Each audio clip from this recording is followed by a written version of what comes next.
Okay.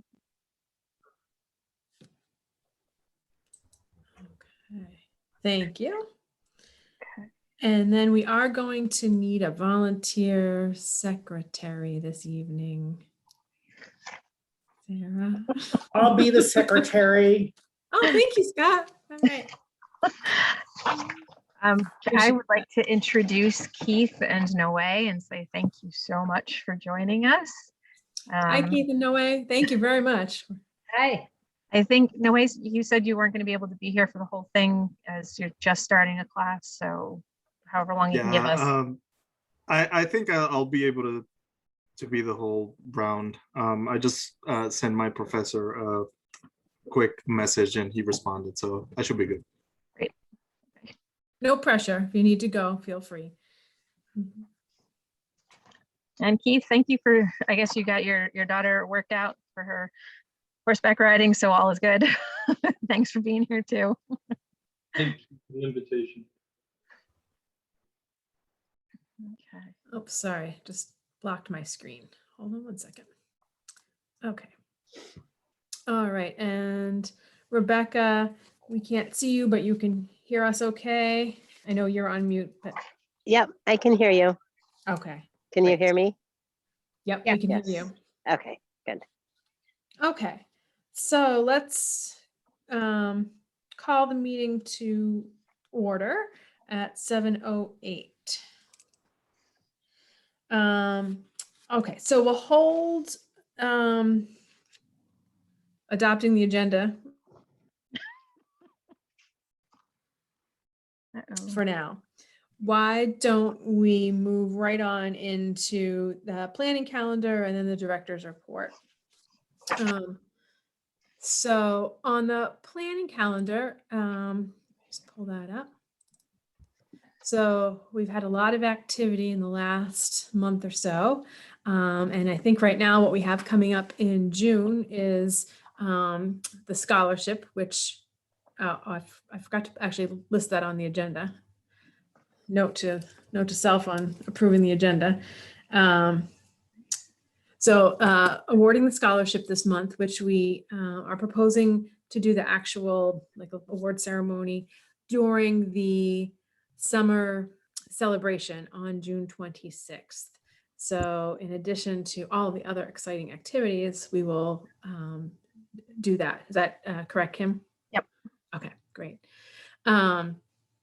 So we kind of packed all of our June activities into our big summer celebration. Everything is going to be in that one big event. So the story walks, the 2 new story walks will be launched, summer reading kickoff, and the scholarship award, fundraiser with a bake sale. So hopefully we will have a good turnout for that. I haven't heard back from a lot of the people that we have invited, sort of the VIP list, so to speak. So we'll see. I'll probably send a follow-up to those emails. I did hear that the county executive is otherwise scheduled at that time. So he sent his regrets, but he's sending a certificate in the mail. A certificate of what? Don't know. A certificate of something suitable for framing. Awesome. Exactly. So, and then looking ahead at July, obviously the big item there is summer camp starts. So I know Rebecca sent the report on the youth committee report. That includes some of the summer camp stuff, but that's obviously one of the big things coming up for July, as long as doing the 6-month check-in with Kim. So that'll be good to do. A lot of good stuff to report there. One other thing, just new items added to the planning calendar. And I know I'm not stealing your thunder, Kim, but so August, we had been talking about should we do something in August? And should we try to coordinate with the fire department car show, et cetera? And Kim has scheduled an event for the end of August. So I'll let her talk about that. But so we do have a placeholder there for a program that we could attach some fundraising activities or other activities to as well. Okay. Anybody have any questions, comments on the planning calendar? All righty. I just had one thing. I think this summer we'll try to put a teen event or two in there while the weather's still good, and we Okay. can use the tent. But I'll have to plan that further.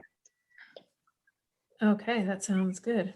We could, yeah, we actually, Rebecca, I have a couple of ideas actually, so we can, if you want to talk at some point, we can definitely do that. Great. Yeah, we'll meet on it. Okay. Great. Okay, let's move into the director's report. Okay. So, in terms of, we have the big programs coming up that you guys have all heard about. We do have a program in July. Birds of Prey is coming back, and it's the same guy as last year, or not last year, the year before last year. So if we wanted to do something, fundraising wise, we can during that time too. And then the other thing in August, it's going to be another larger program where we have someone called Musicians Without Borders, or sorry, not musicians, Magicians Without Borders. And he is a person who goes around and he's worked in different refugee camps and just bringing magic to kids and trying to help in whatever way he can. So he's going to bring a friend of his, or two friends of his. One plays the guitar, the other plays the lap steel guitar, and he'll be playing, those two will play first. We'll have our magic show, which would be good for adults and for children, and then they'll play some more music after that. So that could be another place where we can do more fundraising too, if we wanted to make that a bigger event, kind of like a, after, end of summer or something. And I'm working on a lead about, Jody saw a pirate accordion show, and she said it was absolutely fabulous. And I'm going to see how much it costs. We might be able to get them. And if they're a little too much, they liked them so much that they said that they would be willing to donate the money to get this guy to come back here. So we'll see how that goes. I don't know where we'll end up with that. That was pirate accordion. Is Yes. that correct? Okay. Yes. Play the accordion and yo ho ho and a bottle of rum, I guess. Tim, be careful with the negotiations. I hear pirates can be ruthless. They can be. Yes, you're right. The big thing that we had last month in terms of programs that was a really great program was the one going to Berlin Elementary School with Ruth Horowitz, who is the author of a book called Saving Eli's Library. She did a beautiful job, and we got every classroom from pre-K to third grade attended, and the kids were super excited about asking questions and giving some lovely suggestions on what we should do for the library and how we can make it better. My favorite was that we need to start serving cake. That was an awesome one. But on the library report, I did just add a couple of the thank you letters that we got from the school, from the first grade class. So you guys can totally look at that. Story walks are almost in. I'm not putting them up until like the very last minute. I want it to be more of like a surprise before. So we'll get that stuff going. And our numbers are going up again. Things are starting to even out. People are starting to, our numbers in terms of circulation have gone up as well. So that's been really good too. People are coming into the library more. We're definitely seeing more traffic. And we did get a few new members because of the town cleanup days. So we've gotten some new card holders. We've gotten some new people coming in. It's been good. And that actually process has gone out really well. It seems like things are going fine. The staff have been great with doing it, and we've only gotten a couple of complaints, and we just said, go talk to Pam, because we're just we're just handing them out. And we did, so the other, let's see, summer food, that's all in progress. Story walk, you're going to notice that the story walk across the street is going to be in one spot, and then in a couple of weeks it's going to be in another spot, because there was an issue with where we could put it. Cyril didn't know that we needed to talk to the athletic director And apparently I put the posts in on the soccer field that they normally are going to be using. So he's going to be taking upon himself to move them. And I just met with Mr. Dara and with Cyril. We found a nice spot. They're going to do all the work. We don't have to do any more digging. So that is going to work out great. And Kim, they're going to do it as soon as in a couple weeks. They're Yeah, not going to he's wait till gonna- fall. Nope, they're going to do it in, he said the first week of July. So, So another grand opening. yeah, exactly. But I am going to put it up and then they'll just move it all. So we're just going to put it up like it would normally be and then we'll move it. And then the other big thing that we definitely need to talk about is that I'm in the process of hiring Itza Gonzalez. I don't actually know, she doesn't have the same last name. No, okay. Her name is Itza Mary Velez, and she has been willing to run story time for us. She's got 2 so far, and she's doing a great job. So far, we only have 1 boy who's come with his grandma, but he's got friends who he says they need to come to this because he had a really good time. So Itza does story times, but she also runs play groups, and this is the stuff that she does. So she's actually pretty perfect for the position to run story time. So what needed to be talked about though is how we're hiring her and what kind of money we're going to pay. And I don't know if you want to do that now or if you want, is that later on in the agenda, we can do that too. So I think if we hold that a little bit later in the agenda, because I think then we have to do the actual vote to Voting. appoint whatever. So right. let's hold that and see if we get our quorum. Okay, and so pretty much it's been a very busy month with getting programs together and getting, starting to be back in the library and seeing people.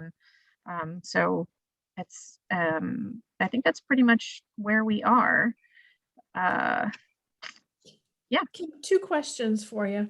It was really good to see the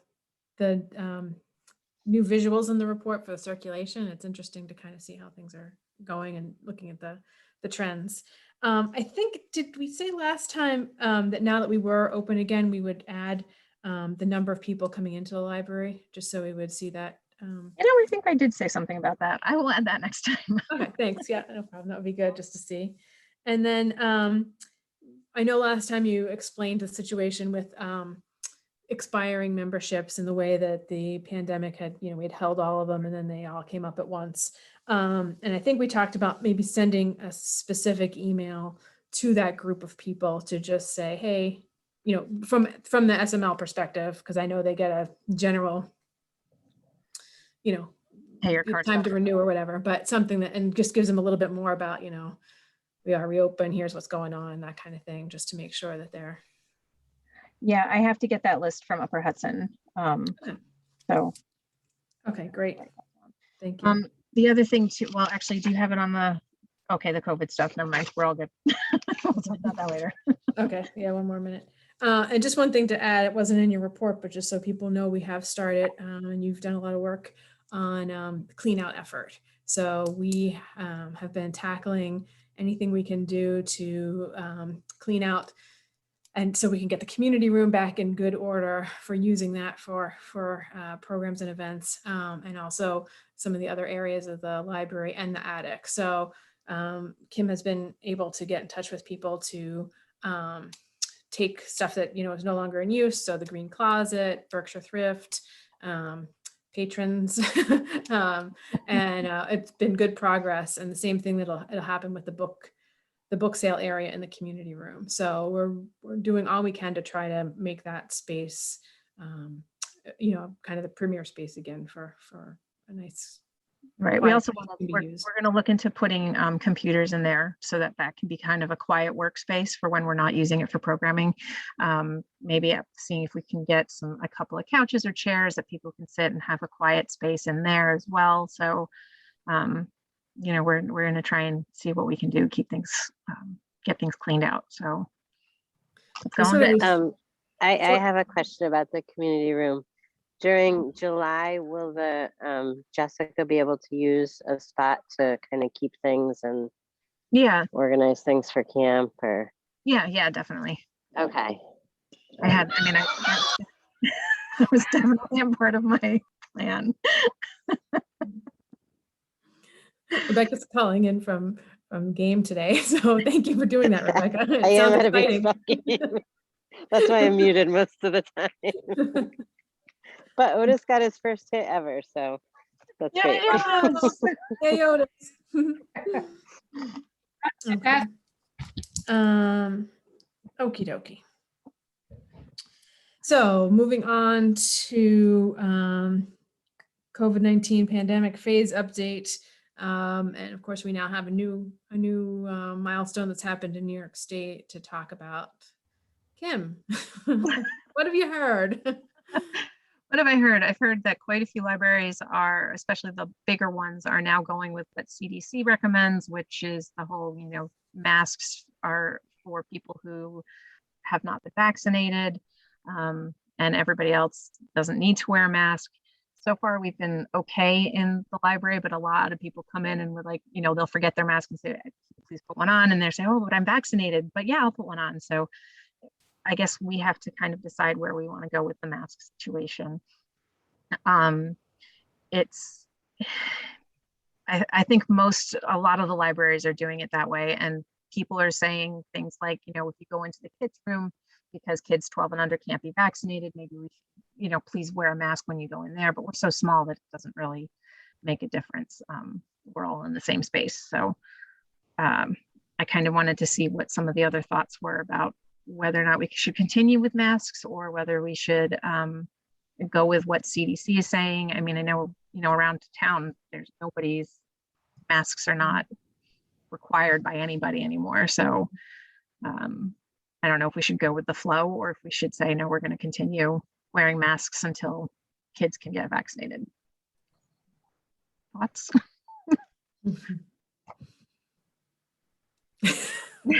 Oh, okay. Let me start.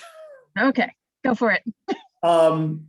We're operating in an environment where the guidance is, I wouldn't say all over the place, but the messaging has been miserable. Mm-hmm. The state has, I think, been challenged by the governor getting out ahead of a lot of the agencies.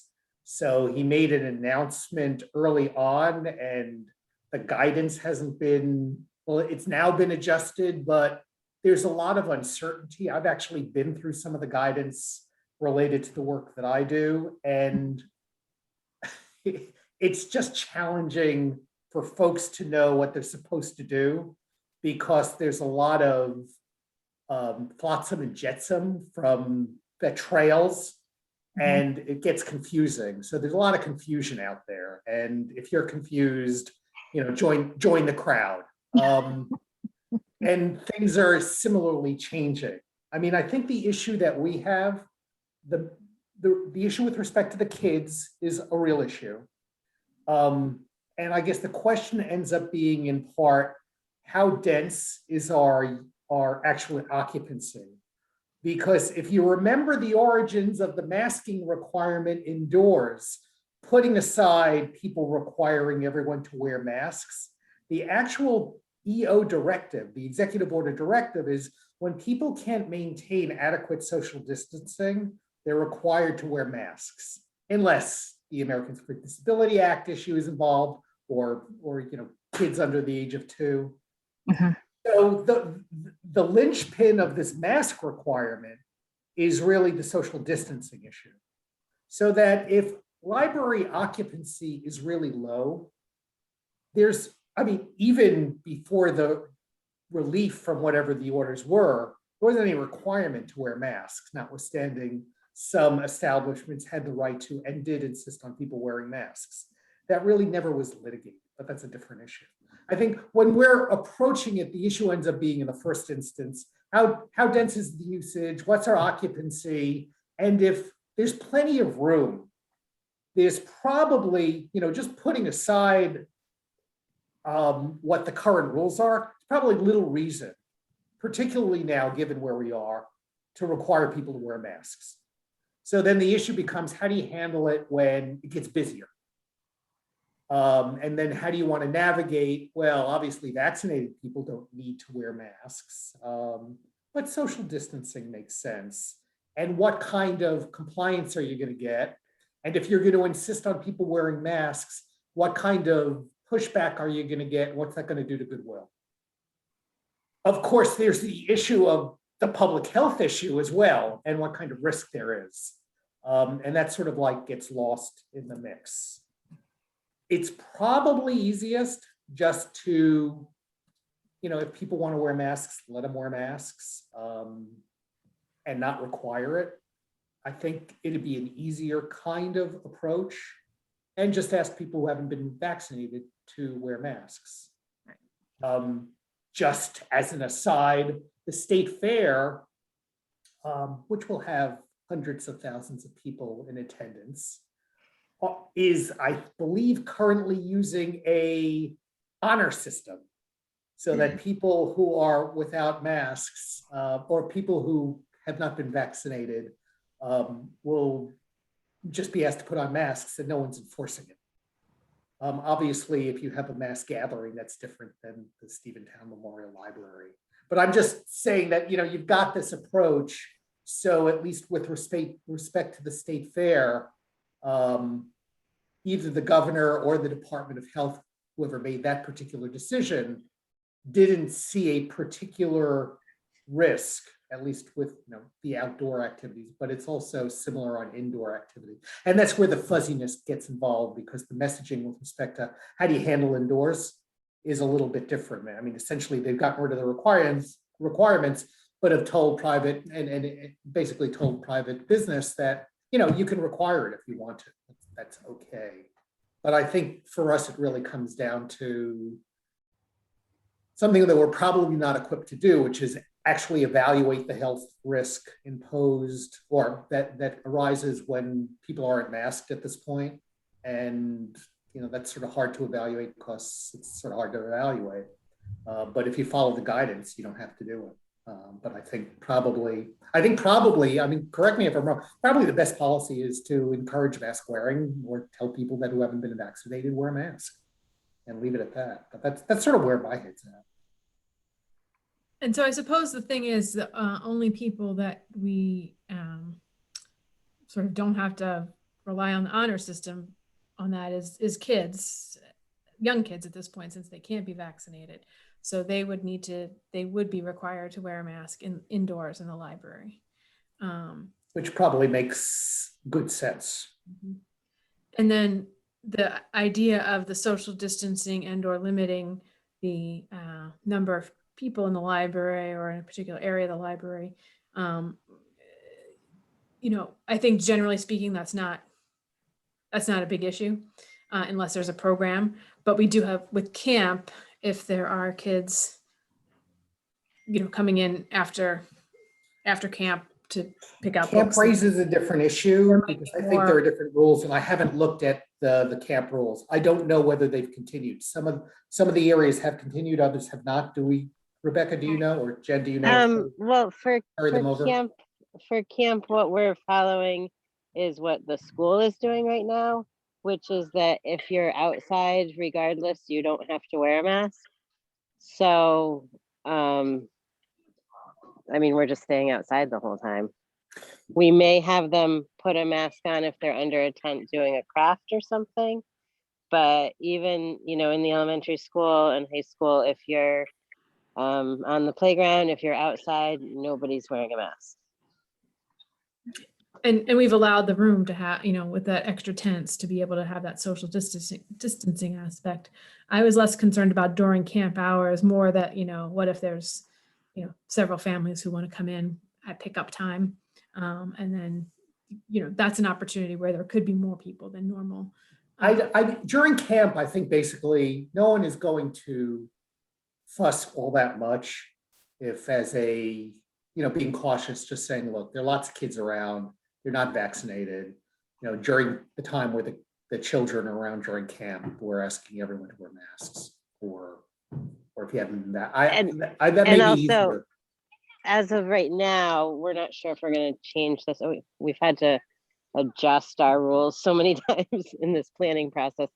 But as of right now, camp is closed to people who are not in camp. So, unless we have a program or something, we're not going to have parents coming into camp or anything. They're going to pull up we're gonna have them sign out their kid, the kid gets in the car. It kind of creates a closed, they'll have their own pods, but camp will be its own closed pod also.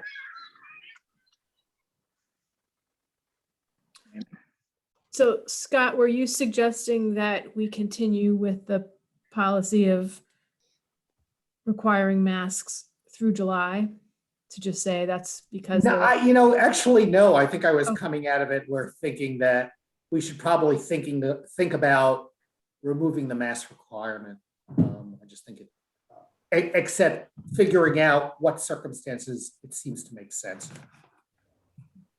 I mean, I just think one of the driving forces for me is the issue with respect to social distancing and having folks in an interior building, if there's no need because there's plenty of room, that strikes me as not a good policy.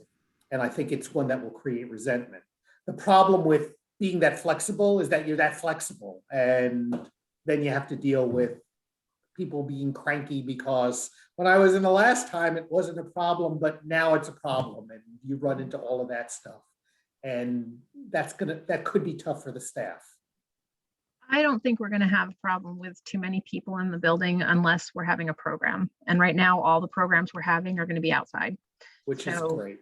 I think that in terms of social distancing, it's rare that we have, 25, 30 people in the building at one time. Like, heck, it's rare that we have 10 people in the building at one time.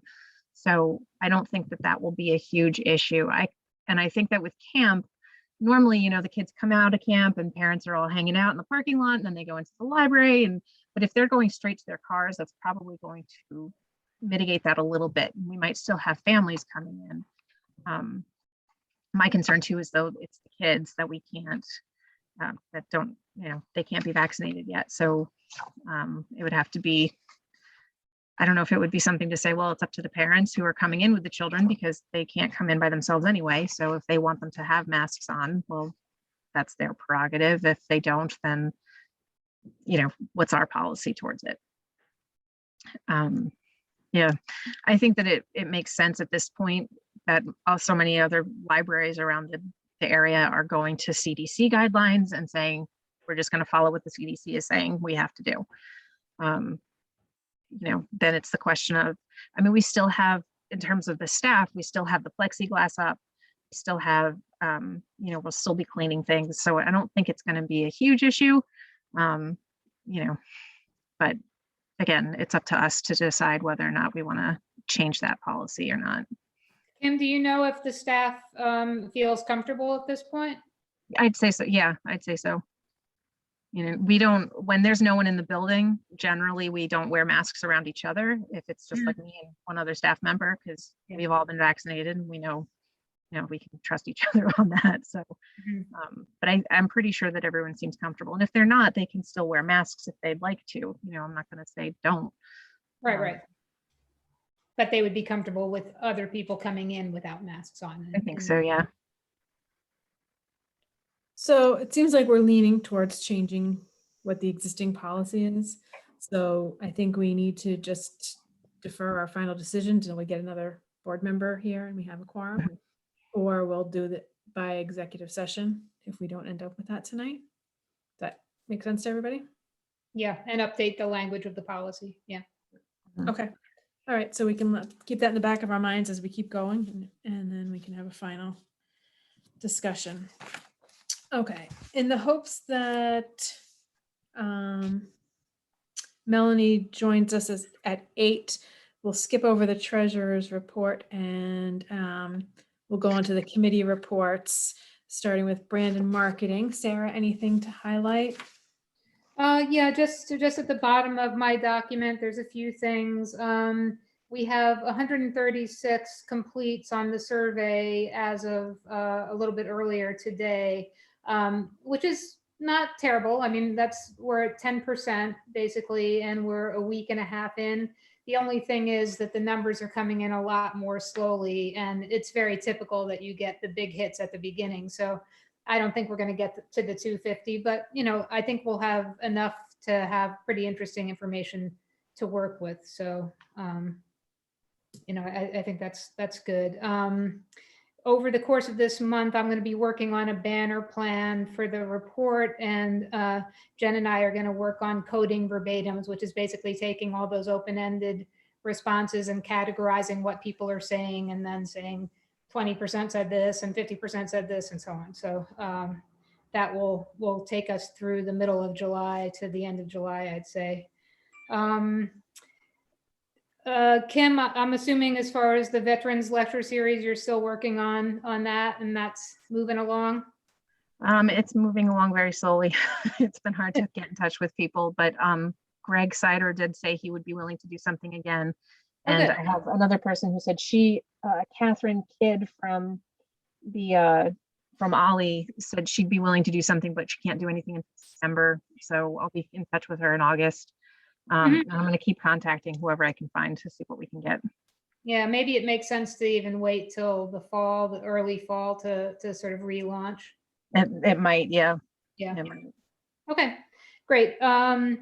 As far as getting the logo concepts from Abby, we've had a number of back and forths with the brand committee with mood boards, so that she's sort of fine tuning or honing what she will be using in terms of the color palette and the mood and the imagery, and we should be seeing something back from her. I actually don't have a time frame yet, but I assume in the next few weeks.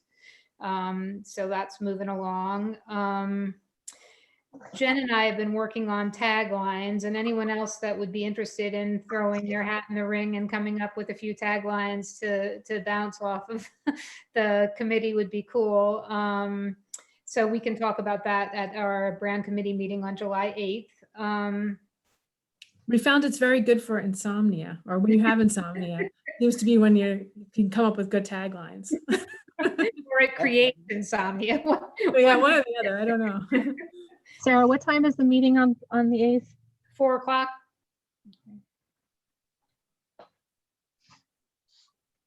Yeah, I had said the 9th, thinking, and you corrected me that the Thursday is actually the 8th.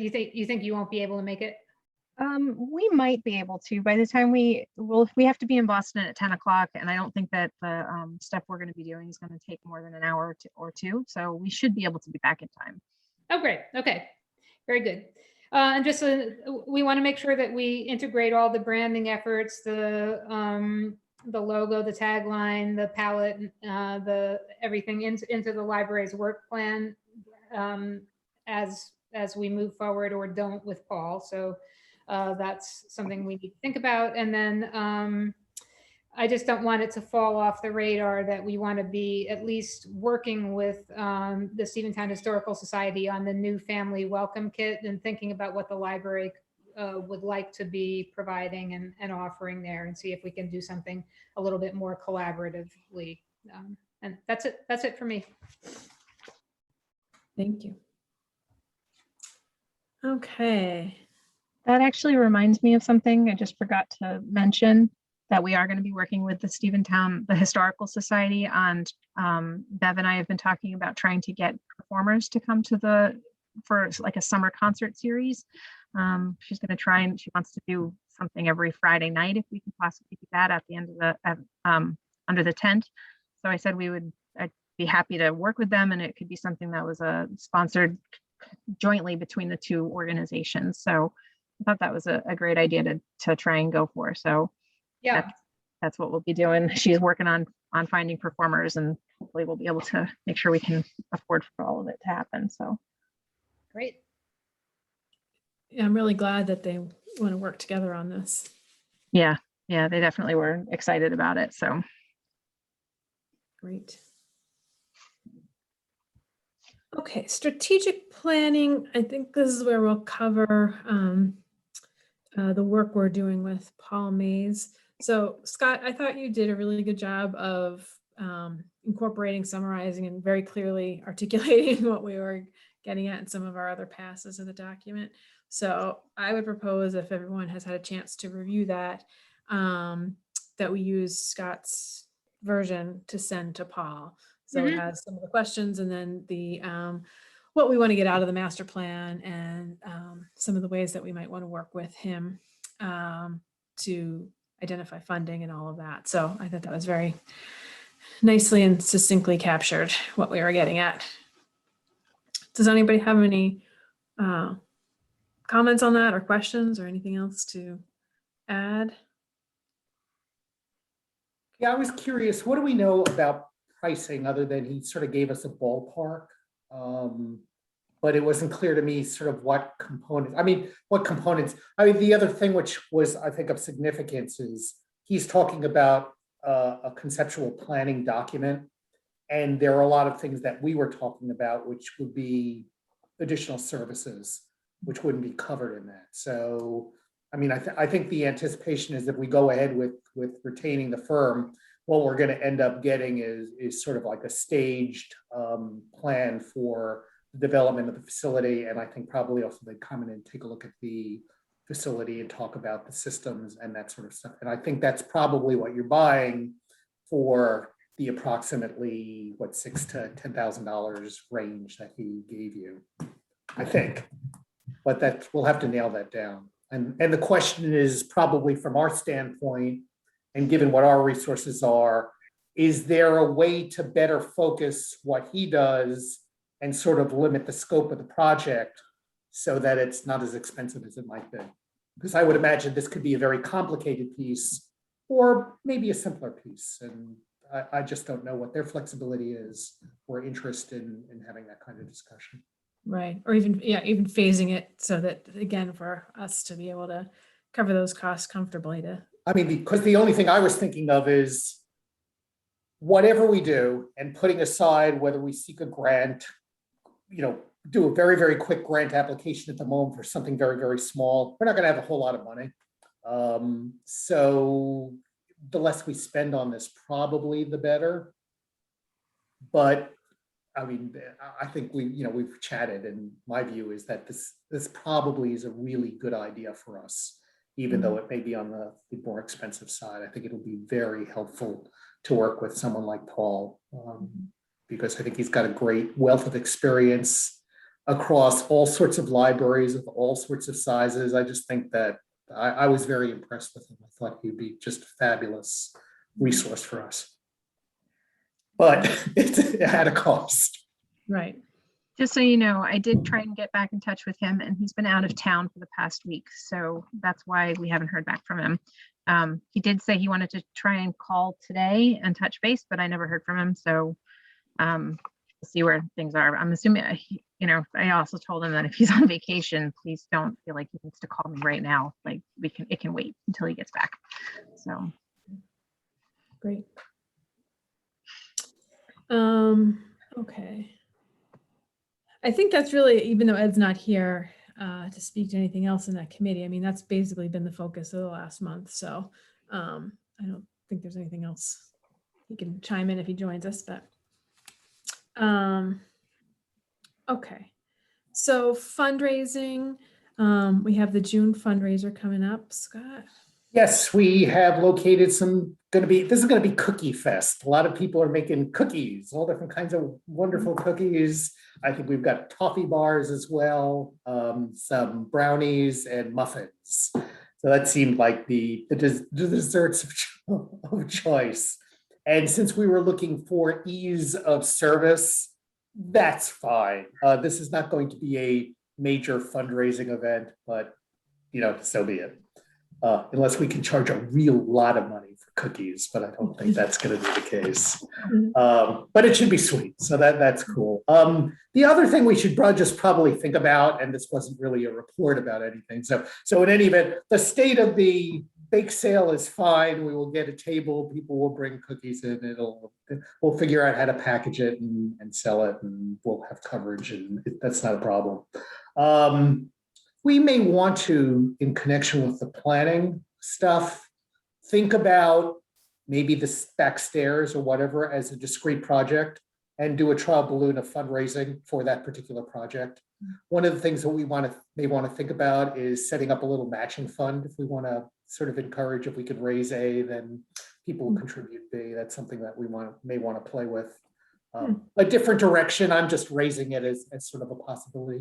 In that my recollection is, what kind of estimate did we get for the stairway. It was less than $2,000, wasn't it? Or am I hallucinating? It was about 2,500, if I'm remembering right. I can look it up. And we haven't gotten the revision from Yeah. Kirk. No, he hasn't given me anything. He's done all the other work that he said he was going to do, but Because I mean, we're getting kind of tight Close. time-wise if we were going to get it done before the end of the month. That was my next question. How quickly did you say could do it? Because like if we wanted to do that and sort of do it quickly, there's no time like now, particularly because it's like mid-June and we're talking about a July start for the camp. 2 weeks. But if not that, something else. I mean, it just struck me that there seemed to be interest in it, and we toyed with the idea. And since anything in connection with with a grant, I mean, you're talking about a year and a half down the road. right. It's a question of, is there some little project that we want to play around with in terms of doing a different kind of fundraising that we haven't done before? Yeah. And that's it. I just wanted to put it out there to think about. Yeah, I think that's a good idea. I think experimenting with some of these other ideas, like you say, like a discrete project, maybe some sort of,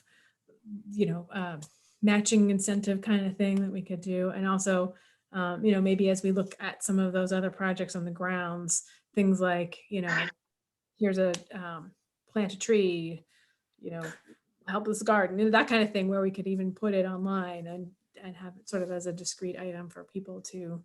The worst that could happen with any of this stuff is there's absolutely no interest, and you've tried and you said, okay, fine, maybe we need to do something a little bit more exciting than a tree. And the question is, what will that be? But I don't know. I just found Kirk's original proposal for the deck stairs. For him to add a set of deck stairs, remove the handrail, dig 2 sonotubes, build stair rails, handrails with same materials and style as the 6 existing deck, it would be $2,478, so $2,500 for that. My guess is that it's going to go up quite a little bit because of the cost of materials at this time. He also said that building permit cost is not included in the price, so I don't know how much a building permit would cost, but I hope it wouldn't be too much. I will call and get in touch with, I will text Kirk today or tomorrow. Well, actually, I could do it right now and see if he has any additional thoughts on prices. Well, either that, or we can just slide off the back deck with the ladder up. Kids would love that. I know, I would love that. That sounds cool. One idea I have, if you wanted to try small direct fundraising, you had mentioned like planting a tree or something like that.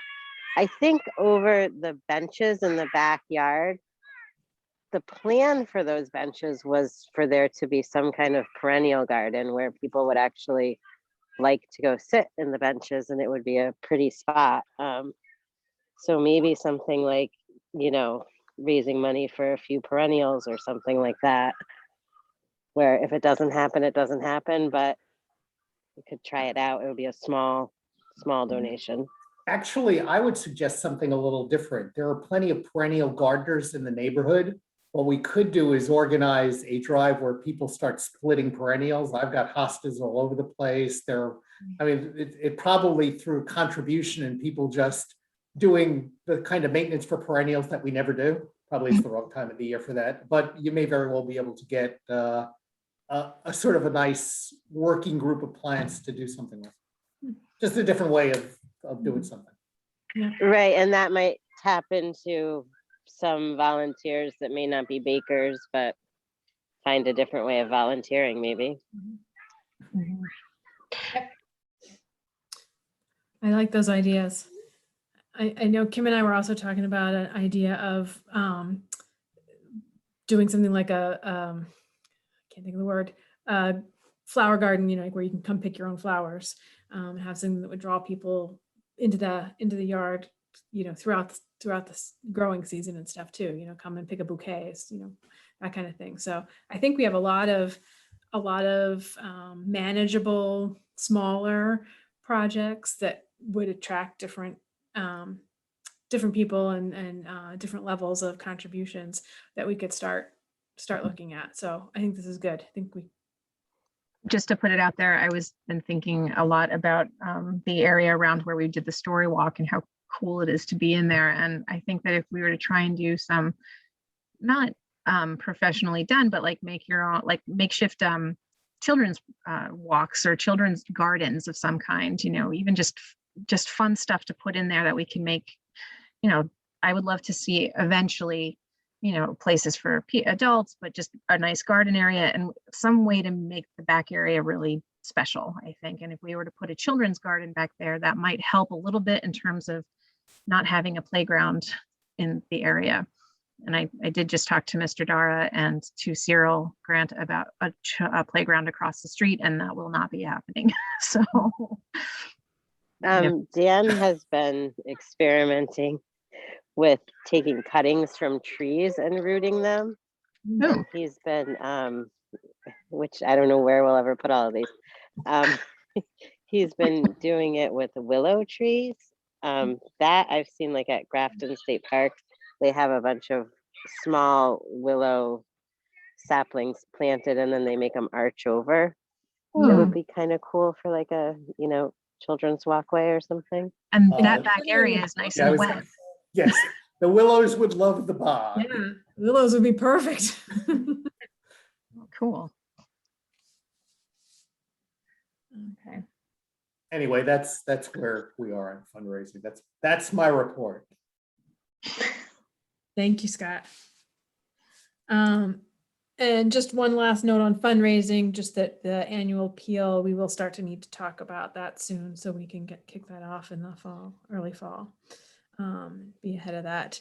I know that part of that is we want to have the logo and tagline and stuff in place if possible so we can order the supplies with the new stuff. But so we're just gonna have to watch that as we're looking at timelines. Okay, by the way, I did text our missing board members to see if any of them can join, so we'll see about that. Okay, Rebecca, anything you want to mention on youth committee? No, I think pretty much camp is going well and we'll, you know, the camper applications are due by the end of the day tomorrow. We're working on doing programming. There were some, I don't know if you saw, they're looking for water bottle like empty water bottle donations and cereal boxes. The only thing I did not put in my report is we are working on something with the Stephentown Ski Club, just kind of like a little issue where they thought they were part of the youth committee and they're not. I've been talking to PJ about that and I have been trying to reach out to the woman who is in charge of that just to get it cleared up. I don't see it really being a big issue, but just heads up. Thank you. And on the nominating committee and the excellent work on the volunteer group work, Rebecca. So 13 people have signed up so far, which is terrific. That is really, really great. Right, and I think Scott has had a chance to try out the email and hopefully that works. Yes, Well, it does. Although I don't okay. think I don't think I saw 13 email addresses there. My recollection is that I've sent it to 8 or 9 people. I think if you look under contacts, it should all be under the tag SML Volunteer Group 2021. You have 11 people who responded to the on the Google Doc, the volunteer sign up. Right, and there were 2 more that I added that had reached out to me without filling out the Google form. Or I'll look at it. But Scott, if you look in the contacts, I think there's 13. Okay, If I'll you don't find see it. that, let me know. Sure enough, I was having trouble navigating. I'm not used to that. Yeah, I know. I understand totally. I mean, I'm sending out the administrative forms and it's just like, let's just say it hasn't been the most smooth introduction to the platform. Right. Okay. Well, Let me know if you don't see those on there. Okay. Okay. Hi, Melanie. Hey, Melanie. Thank you for joining. Yep. So we're just finishing up with committee reports. Let's see, how long are you able to join us? A half hour or so. I have to get up at 2 in the morning to drive Evan to Boston. Oh my gosh. Oh, boy. You've had a crazy time lately. Okay, so that Okay, would let's vote. 1, 2, 3. 1, 2, 3, 4. Am I counting right? Oh, 5. Sorry, Rebecca. I'm 5. not looking at your picture. Okay. 1, 2, All right. So that would give us 5. no, 6. 1, 6, 2, 4, 3. I don't have enough fingers. I'm sorry. I Five. don't count. Yeah. I don't have everyone on the Tim screen doesn't here. vote though, right? I'm So sorry. we've I'll got just be quiet. 5. So we've got enough. Okay. All right. Okay. Let's start at the So- very beginning. The agenda. Let's. Okay. Hey. Oh, please, no. Can I get a motion to adopt the agenda? Second. Oh, motion. I make the motion. Scott makes the motion. Who seconds it? Seconded. Okay. Excellent. All in favor? Aye. Aye. Thank you. All right, moving on. We have the minutes from April and May. Can I get a motion to approve those? Or tell me if you've had any corrections or comments? I'll make a motion to approve them. I'll second those motions or that motion. All right, all in favor? Aye. Aye. All opposed? Okay, great. That passes. And then we have this, I don't know that we need to vote on this per se, but just for everyone to say that they've had a chance to review the annual meeting minutes, so that when we actually do approve them at the next annual meeting, you know, it's not a year past. So does anybody have any changes for those? Okay, if no changes, we'll consider those in good shape for approval next year. Okay, so we breezed through those. So that's that. Anything you needed to mention about the treasurer's report, Melanie, or any questions for Melanie on the treasurer's report? I don't have anything additional to what it said. Okay, perfect. All right. I'm just gonna add one thing in that arena, which is we had talked about setting up the donations on Facebook. Oh, yeah. That's in process. There was quite a long snag when I went to submit it, and with a obscure error message kind of thing, had to send it to customer service. Long story short, I was able to submit it today. So hopefully that will go through now. It does take 2 to 3 weeks for them to approve it. But it all came down to apparently because the tags for our page listed library before nonprofit, that was the problem. You had to list nonprofit before library. Thanks, Facebook. 4 weeks of hassle.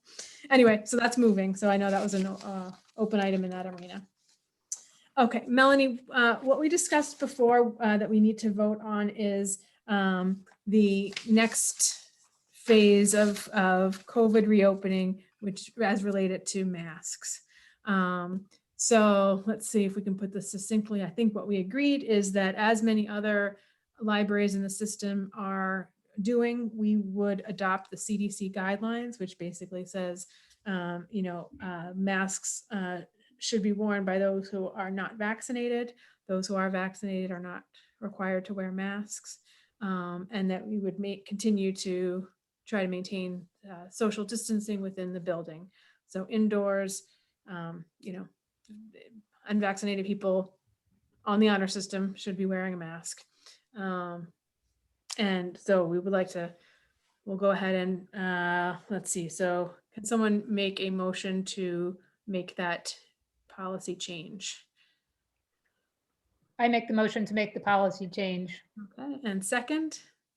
I'll second. Okay, all right, all in favor? Aye. Aye. Any opposed? Okay, that motion carries. Excellent. So do you want me to just come up with like a, where we basically just take verbatim from the CDC and say this is now our policy and that's the updated policy for our masks? Because we're gonna have to put it up on the website and put it out to the public.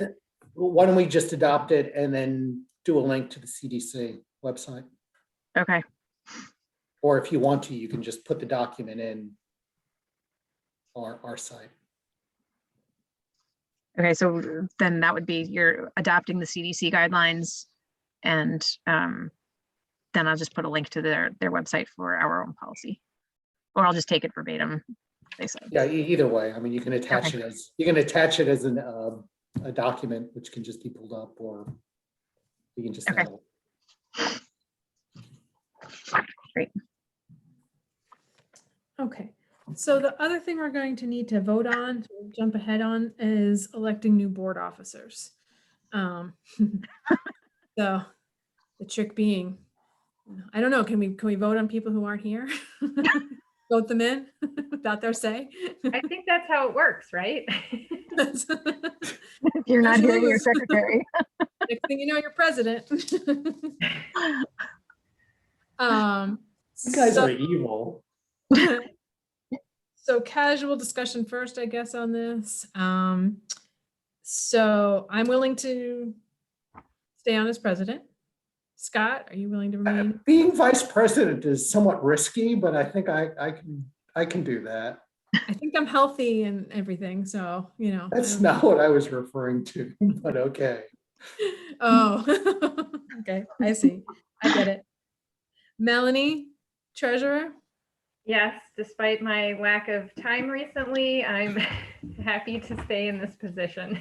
Okay, wonderful. Thank you. Thank you. And now the sticky one is going to be secretary. Renee is not going to remain secretary. I'm not sure if she is going to stay on the board at this point, given what's going on for her right now personally. So we are going to need a new board secretary. Any takers? I would consider doing it. I'm not jumping at the chance, but if, I know you're doing a lot of other work right now with the brand committee, and that's a big commitment. Obviously we make changes during the year, right? I mean, we can, so if perhaps any new members of the board like to take on a different position after they get acquainted with us, that would be something to consider. But if you're willing, Sarah, I would be. yeah, sure. With the hope of evolving out of it as quickly as possible. Fair enough. Okay. Thank you. And then the member at large has been Ed, and I'm assuming he is happy to continue in that role. So if we are able to make that assumption, I say we do. What does anybody else think or have any other experience with that? I would assume that Ed is happy to stay in that position also, but Okay. Well, If he isn't, he can resign. there we go. Okay, so can we do this as a one slate thing, or do we have to do each motion and resolution? Assuming for the moment that we do it incorrectly, that would give someone the ability to challenge it. Since I view the risk of that being highly unlikely, I would suggest we do one vote for the entire slate. I like it. All right. So can we get a motion to elect Jennifer Peabody as president, Scott Weiner as vice president, Melanie Arena as treasurer, Sarah Thompson as secretary, and Ed Roston as member at large? I'll motion. Thanks, Rebecca. I'll second. Okay, all in favor, say aye. Aye. Aye. Aye. Any opposed? Okay, wonderful. We're breezing right through this. So let's see, I think that would cover everything we need to vote on aside from adjourning the meeting eventually. What about the new employee that we need Oh, to? sorry, thank you, Kim, thank you, yes, we do need to do that. So at this point, should we have just the existing board members have this discussion? No way, we don't want this to be a, awkward. Oh, I understand it is a conflict of interest, so Yeah. I'm gonna excuse myself from the meeting. Yeah, Okay. and yeah, it's confidential information. Thank you for the invitation. Thank you. Learned a Thank lot. you, Keith and Noe, for joining us. I hope, please let us, any of us, Kim or me or anybody, know if you've got questions or you want to talk about the board. This is a little bit of an odd meeting with not having quite as many people, but this time of year is a little bit tricky. But we do have a lot of really great stuff going on right now, and it's kind of an exciting time. So it would be, I think, a great time to join if you are interested. So please reach out. We'll talk some more, and then we can talk about if you are interested in saying yes to get you voted on for during the next meeting. And it's an awesome induction ceremony. Well, Scott, I trust you. I just want to say hi. We met at Stephentown Day a while back. I can't remember, was it maple syrup or honey? Well, I was probably selling, I did the maple syrup and one of my colleagues at the office did the honey. So both, right on both. Great to see you again. Bye-bye. Thank you so much. Thanks so much for coming, guys. Take care now. Okay, great. So last bit, Kim, go ahead. Okay, so Itza Mary, I keep forgetting it, Velez is our story time person, is who I want to be our story time person. She's only going to work right now, July, or for the month of June. July will take off because it's summer camp. And then she's gonna, mid-August, we'll probably try to start getting another group together. She is having a baby soon in October, so I'm sure she'll probably be taking some time off for that as well. During that time, I'll take over for the story time, which is not a big deal. So normally I would hire her as like an independent contractor, kind of like what we do with Debbie. But in terms of doing things so that taxes can be taken out of her paycheck and, making sure she's on our payroll, just like Maria had been, I wanted to hire her for doing that job. The only thing is that I was saying she would work 2 hours per week, and she's asking $20 an hour. So it would be $40 a week that we would be paying her. And as I see her more as like a program person, I thought that wasn't a bad idea, although I said I had to bring it to you guys as well, because that's definitely something we'd have to figure out if that's okay. I did the numbers, and for the year, we would be fine in terms of how much we would be spending, because we're not paying for Maria and we're not paying Jen anymore for social media. Those two positions would then end up being what we could pay for Itza Mary to do it. So I just needed thoughts and find out what everyone thinks about that. Would that create an issue for other people on the staff with a pay differential? That's the one thing I was kind of concerned about, but I don't think so, seeing as how this would just be for story time. It's only a story time thing, so it's more like it's a program than it is, actual like working at the library. Maria was working, doing all sorts of programs, but she was also able to work at the library as a library staff member too. And she also would barely ever tell me the correct hours that she worked. She always would work like 8 hours for one program and tell me she would work 2, so we never paid her properly ever. So because I see Itza Mary more as a presenter, I think, than an actual employee, because she's not going to be coming into the building to work, behind the desk and stuff. I don't think it would be too much of an issue. And it's more time constrained, and yeah, I just don't think there would be the comparison made. I mean, we could. The only that you may be absolutely right on the facts. The issue is what the perception is. That was the only reason. If you feel comfortable with it, I don't have a problem. I think it would be okay. Oh, go ahead. The one question I have, having been the storytime person before, One question was always, what happens if nobody shows up for story time and you don't actually do the story time because there isn't anybody there, which can happen. And I could go either way on this, but do you still pay them because they prepped for it and they showed up, or because there wasn't a story time, do you not pay those hours? Okay, that worked out. Just, we should Alright. make that clear in the beginning, either Right. way. That's a good thought.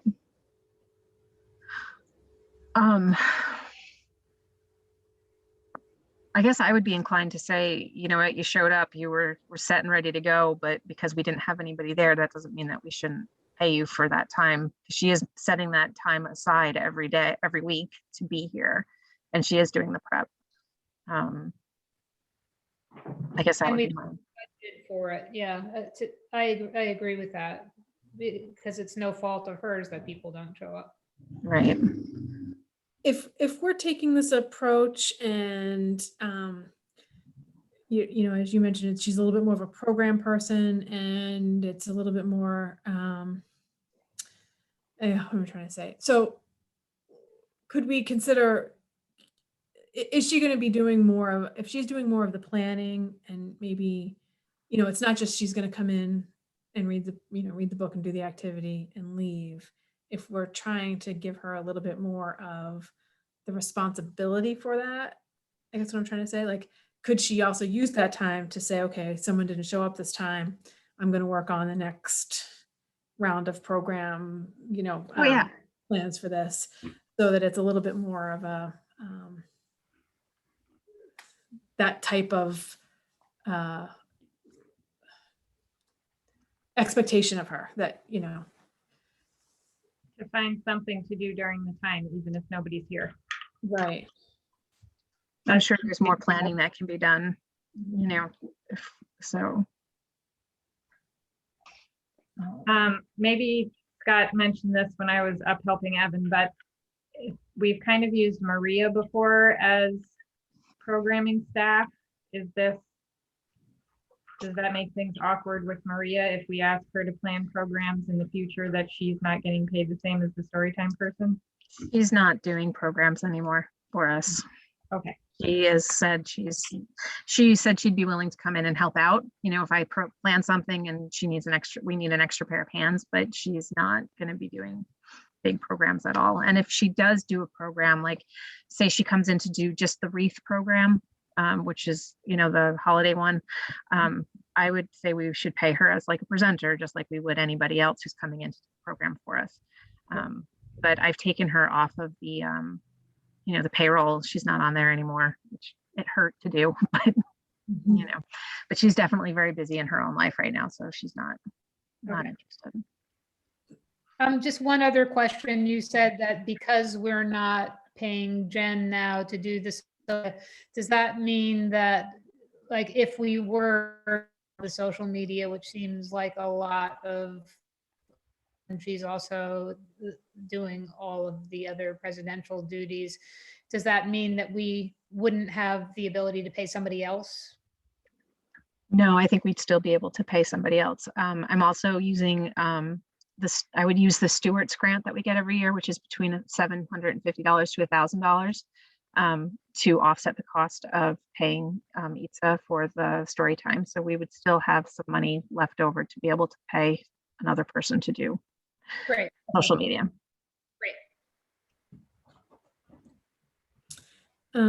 Just two other thoughts. One is, particularly if we are kind of investing in this, we might want to think about, are there ways to try to drum up more interest and participation in story time.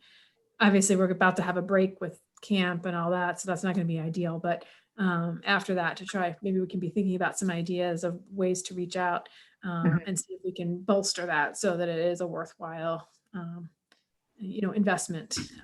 Definitely. No, I agree completely with that. I think that once word got around with Maria, that's when she started getting a good group. She did have a good group of kids who came regularly.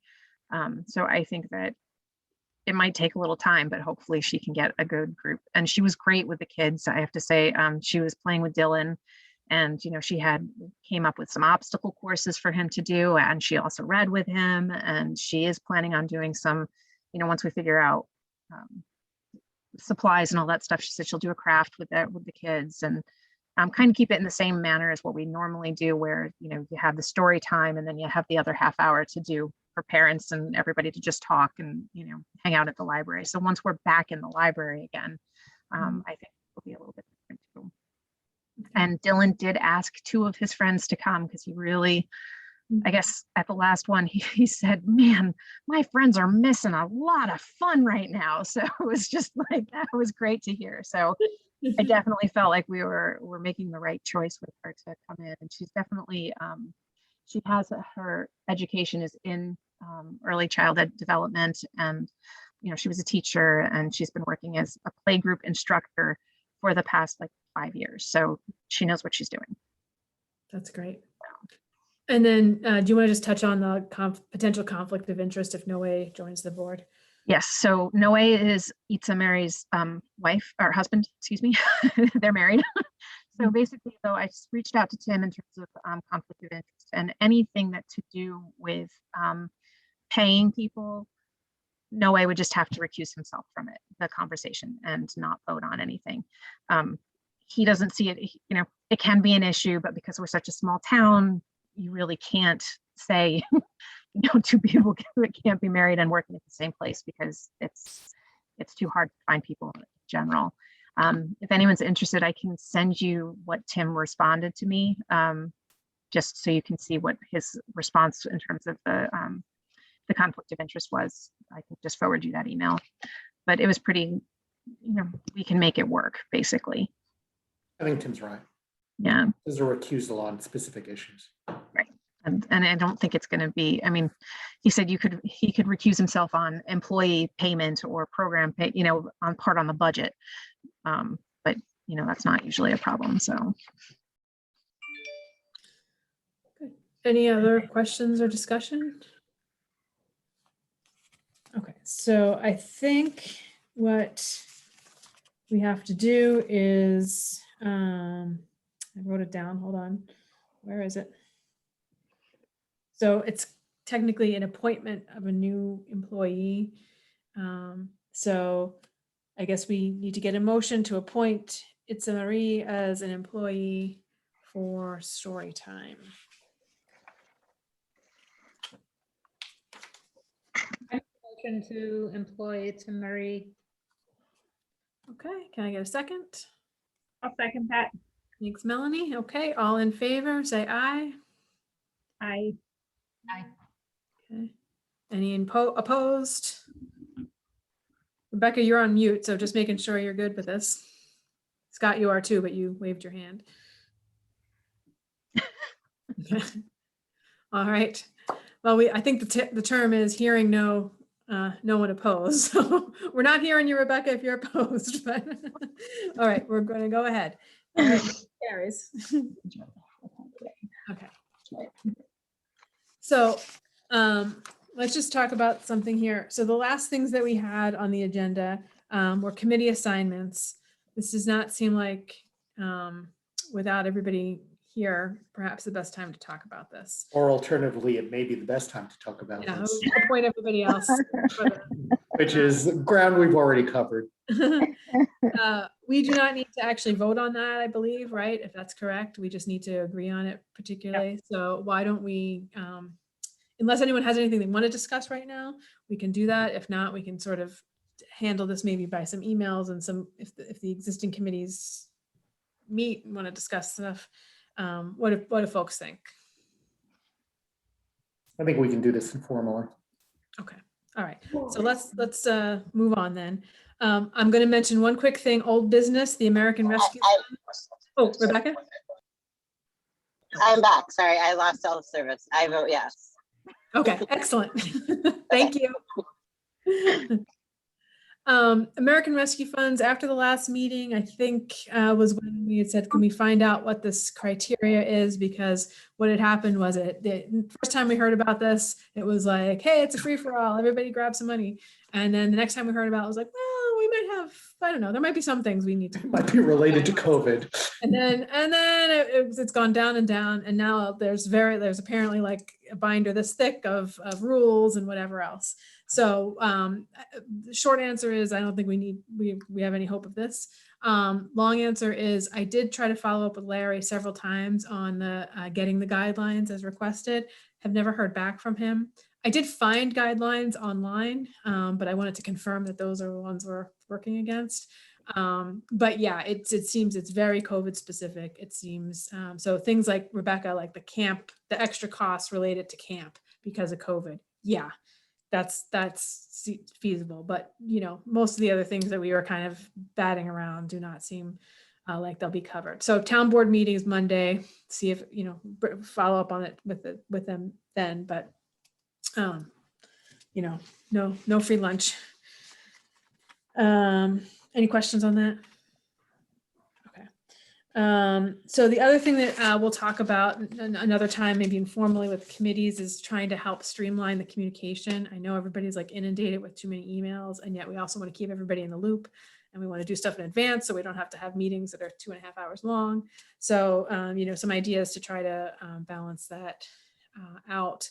But we can handle that off. Well, I'll send some emails about how we can reduce the number of emails or something like that. And then 4th of July holiday, Kim, did you? Yeah, we just had some questions about whether or not we were going to be open on the Saturday because 4th of July lands on a Sunday this year. Are we going to observe it in some way, or are we going to stay open? I'm kind of like, I don't know. So as that is a board decision, I'm bringing that to you guys. Some libraries are doing, you know, having the day off on Saturday. Other places do the day off on Monday. I don't think we can do Monday because that's the beginning of camp. So kind of need to be open then. I mean, we listed as on the website as a holiday that we would be closed on. Right. That's a little vague since the holiday is a Sunday and we're closed anyway. So, and like you say, Monday does not make sense this year with camp starting. So if we were going to observe it, Saturday seems to be the day to do so. I'm wondering, like on a holiday weekend like that, when people are kind of possibly doing other things, is the library more quiet anyway? Yeah, probably. I don't think I've ever actually paid attention. I mean, I know we're open, so we're always open Memorial Day, that Saturday on Memorial, you know, the Saturday before Memorial Day. And that generally can be a busy time. So I don't really know.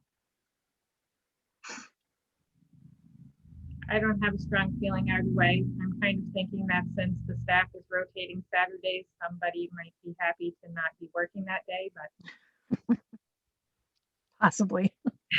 Let's see, I think it would be Jody that would be working that day. I don't have any strong opinion either. If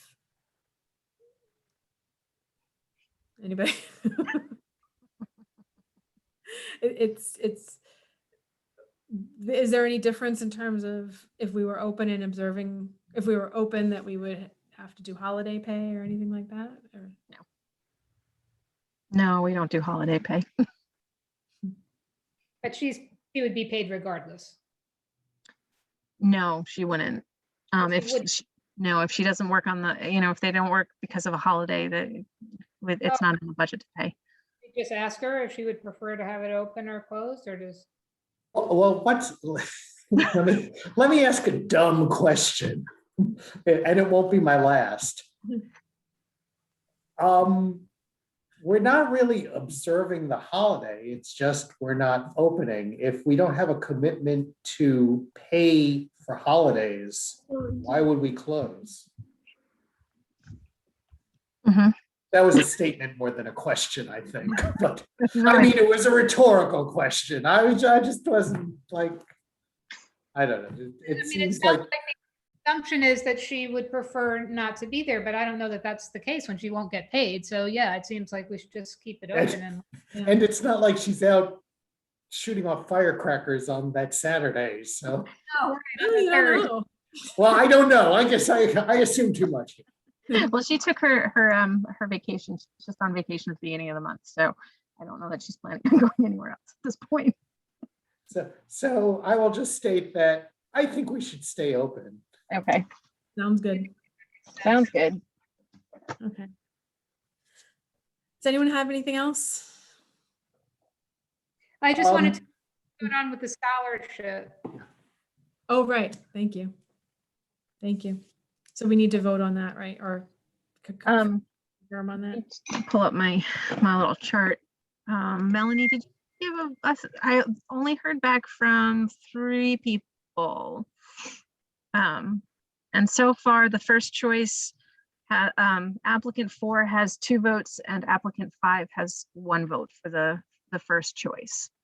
If you look at the number of people who are the most votes for first, second, and third, would be applicant number 4. She got 2 first place and 1 second choice. So, but that's also based. I'm gonna excuse myself from voting because I know too many of them. And can tell who they are, even though their names are blocked out. So how do we usually do it? Do we do it? Oh, this is like a ranked, is this going to be like ranked voting? But is it usually whoever gets the first number of? There is no usual. In the past, it's been like, one year everybody got together and everyone looked at the things together and they talked it out. Other years it was just, everyone voted and whoever got the highest was the winner. So there really isn't. And it's really- Sometimes we've also done it where like we take the people, since we have a bunch of applicants, the people with the top 3 votes and then vote again. I don't know if that would change anything, but well, rehab, I don't even know that would be, We don't have a whole lot of voters. yeah, exactly. So I think that would be, it's going to be tough if we don't have enough people voting on it. I mean, the other thing too well, is I don't think we need a quorum from the board to vote. Like we've done it just in committee with Yeah. 3 or 4 people voting. Yeah, I think that's right. I mean, some people expressed an interest in doing it. Some people felt uncomfortable because they knew the kids. I think we can do whatever we want. Yeah. I think you meant though that if we only have 3 people voting, does voting a second time actually change anything? Because there's not enough. I don't think it will, no. I don't think so. So I actually am being a super slacker and didn't read any of them, but can you do like a brief overview of the presumptive winner at this point?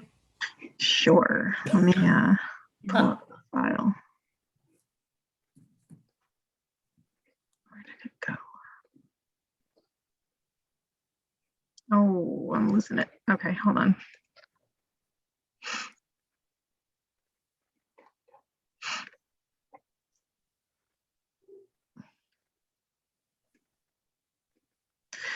So it looks like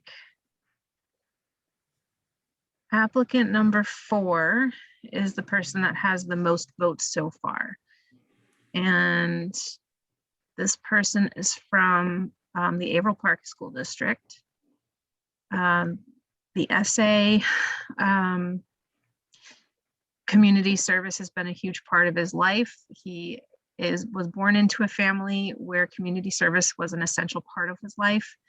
His father works for the Rensselaer Plateau Alliance, and he's helped doing all of that stuff with them. He also went to he was a flying deer kid, and was actually a camp counselor with them. So he worked with the young kids. He's also an Eagle Scout.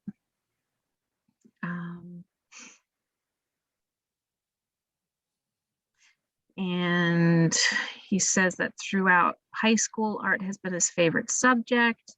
He wants to create, he creates art that's meaningful to him by focusing on themes related to environmental problems caused by humans. His love of nature is evident throughout his artwork. He wants to strengthen his artwork and make an impact on his community to help stand against climate change. He says, I'm less interested in a career where I can make lots of money than in one where I can influence the lives of others and make a difference in the world. He's going to SUNY Plattsburgh, where he's going to study visual arts and environmental science. So that's him for his letter, his essay. Letter of recommendations were also, one was from the person who was his Eagle Scout counselor. Lots of people said great things about this person. He has letter of recommendation from Eagle Scout counselor, a teacher from high school, and then his guidance counselor as well. Transcripts. He has a, let's see, where is this? It's coming out with very strange. Sorry, I can't read the. I think his GPA is, he's in one of the top, he's in the top 10, I think, of the school. Oh, sorry, class rank 22 out of 213. Anyone else you want to hear about? He sounds good. I feel like overall that's less like different pots of community service than some of our winners in the past, but Should I be a tout for him or her? I'm happy to. Should you be, I'm sorry, what? A tout. Oh. Those are the guys at racetrack saying vote on number 3. I mean, is that appropriate or? Yeah, this is up to you guys. That's. I just, if people are interested, I'll go. Otherwise, I'll be quiet. No, should just go ahead. I thought the candidate's essay was probably the strongest written piece of all of them. I mean, I was surprised. Now I'm going to be a jerk. I was surprised. I forget the stuff. A lot of the essays were poorly written. This essay was lengthy, but it had a middle, beginning, and end, and it was well written. His grades were really strong, but I think more so than the other kids, all of whom were terrific kids. I mean, but they were talking about their activities. There was a lot of emphasis on participating in sports or more recreational kinds of things. This applicant number 4 was really doing a lot of community service stuff. And I think the thing which impressed me most about the application was the kind of stuff he did, because aside from, working and developing trails, I thought what most impressed me was the description of the bridge which they built. And he was charged with organizing adults and building a bridge across a river. I thought that was fabulous. I mean, I thought it was really cool. And that sort of like pushed me very strongly. And I thought the applicant 4 was the strongest of all the candidates. That's where I came out. I did as well. And I agree that the essay was the strongest. Of all the components of the application, that's the one that I take the most seriously, is because that's the person's voice talking.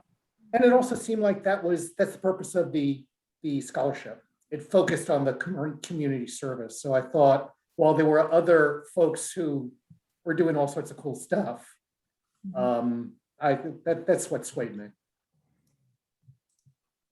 I'm sold. Me too. That sounds fair. So is that the decision then? Is it the applicant number 4? Anybody have any objection to that, or a proposal to consider somebody else? So they had the most votes overall, right? Mhm. They just didn't have the most number 1 votes. Is that? No, he had the most number 1 votes, Oh, and then and he had the most votes like for first, second, and third choice. He had the most votes there too. and 2 strong endorsements here, so it seems like the way to go. If everyone's cool. Yep. Okay. All right. So applicant number 4 it is. Okay. All right, his name, just so you guys know, is Noah Bonesteel.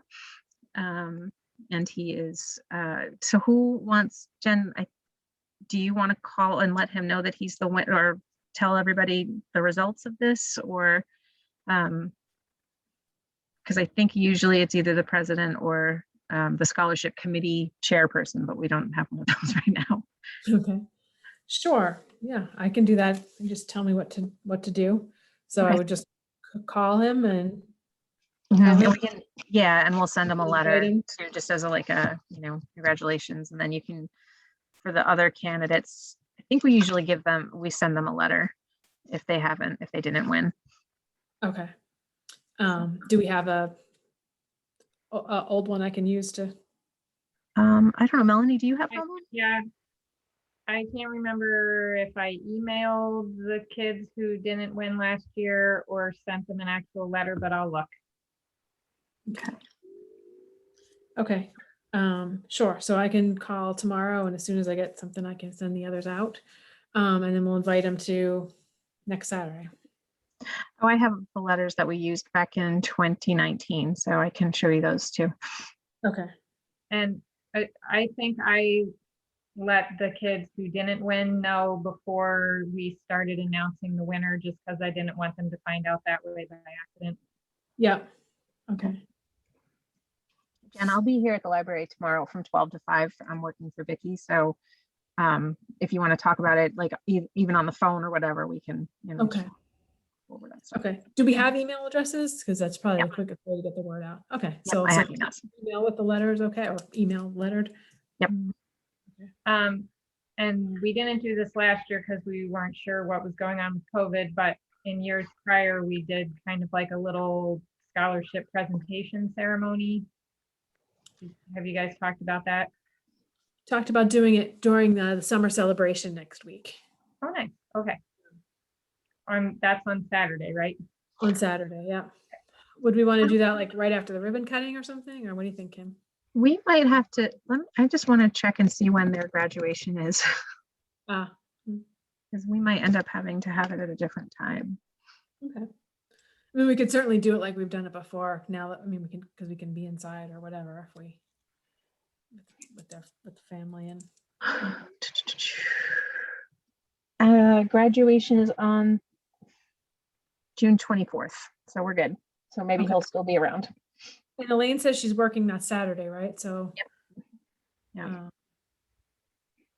We could just have, it's cool. Well, let's talk tomorrow, Kim. Okay, sounds good. Okay. Okay, great. Thank you. Anything else? One thing, I've been taking notes, but they're really awful. We've recorded this, have we not? Mhm. Could you send me the file so that I can see what an astoundingly bad job I've done in keeping records? Because this is an embarrassment. I was just having too much fun. I'm sorry. Well, yeah, it's a very large file, so I'm going to upload it to YouTube tomorrow, and I'll send you the link to the YouTube. Now, files. there was rumor that there was a transcript created from this. Is that possible? I don't know if I have it so that it's doing the live transcript, and I don't know if I can get a written report of that. I don't know if you guys can you see You the mean live like transcript? closed captions and stuff Yeah. like that? Yeah. It's super distracting because it's wrong sometimes. Well, I'm sure it's wildly amusing, quite frankly, but It looks like I might be able to get the full transcript, so I'll one way or the Whatever. other, I'll get the info to you. I would be too embarrassed to like, well, put it this way, they'd be abbreviated. It'd be abbreviated minutes. They'd be seconds the way I do it. But I should be able to do better if I can refer to. There were some lapses. I'll send you everything. Thank you. You just enjoyed it so much, you want to watch it This, again. this right? wasn't very, that's right. I'll do a highlight film, a reel. All right. So how about if we get a motion to adjourn? Well, Jen, the only other thing Oh. is next month, whether we're doing this in person or on Zoom. Yes. So it sounds like the executive orders will not be renewed for the open meeting law changes. So we will resume in-person meetings, and I guess we can try to still have the online option, right? For like if Ed or somebody can't join, I mean, they can't vote, Right. but if somebody needs to participate, we can have that option. Sure. Yeah. We can set up a Zoom, so that it's there, but So we'll, I mean, it doesn't seem like it'd be likely at this point that it would be renewed, given how things have opened up, so. it might actually be good to have it recorded just so that we can put it up on the web, like on our YouTube page again. I don't know that anyone's ever going to look at them, but yeah, So it it's might be. there. Good. Yeah. So this is the last time you can attend one of these meetings without your pants on. Back to the, Back in again. person, not your own home, with just your head showing, so. These are the reasons why it used to be good that our meetings were not recorded. Hold on a second. I don't think I've been at a meeting where people have not had their pants on. Well, you don't know, Scott, do you? No, but Melanie said that's why it was good that our meetings in the past haven't been Oh. recorded. I So really I meant just took, did I miss something? I just meant the diversion of discussion when we're in person is often not suitable for recording. It's more like Magic Mountain than something very short. Yeah. All right.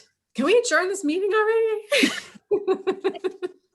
I'd like to make a motion to adjourn the meeting. Thank you, Scott. I That is- think I haven't made one yet, but I'd like to make one. you did. All right, and All right, Melanie seconded. Are you taking notes on this, Scott? Are you writing this down? I make that motion.